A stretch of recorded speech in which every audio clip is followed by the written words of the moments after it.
বাংলাদেশের নদীতে মাছ চাষ একটি গুরুত্বপূর্ণ পেশা। খামারিরা নিয়মিত খাবার দেন এবং মাছের বৃদ্ধি পর্যবেক্ষণ করেন। পরিপক্ক হলে মাছ ধরা হয়। এটি একটি টেকসই এবং লাভজনক বিক্রি করা হয়। নদীতে মাছ চাষ একটি টেকসই পদ্ধতি। জেলেরা নিয়মিত খাবার দেয় এবং পানি নিরীক্ষণ করে। এখানে জাল দিয়ে মাছ ধরা হচ্ছে। মাছগুলো দ্রুত বৃদ্ধি পায় এবং ভালো আয় করে এবং লাভ আয় করে।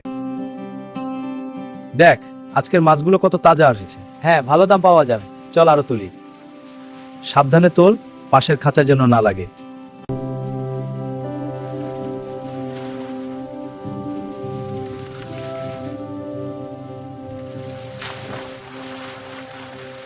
এই নদীতে আমরা মাছ চাষ করি। এই জালের খাঁচায় মাছগুলোকে রাখা হয়। দেখুন, খাবার দিলে মাছগুলো কত তাড়াতাড়ি আসে। এতে নদীর পরিবেশও ভালো থাকে। এই নদীতে মাছ চাষ করা হয়। কৃষক জাল দিয়ে মাছ ধরছেন। দেখুন মাছগুলো কিভাবে সাঁতার কাটছে। এটি একটি টেকসই চাষ পদ্ধতি। এই নদীতে আমরা মাছ চাষ করি। এই খাঁচায় রুই মাছ আছে। খাবার দিলে মাছগুলো তাড়াতাড়ি বড় হয়। এটা পরিবেশের জন্য ভালো। দেখুন নদীতে আমাদের মাছ চাষ কত সুন্দরভাবে চলছে। এভাবেই আমরা নদীতে মাছ চাষ করি।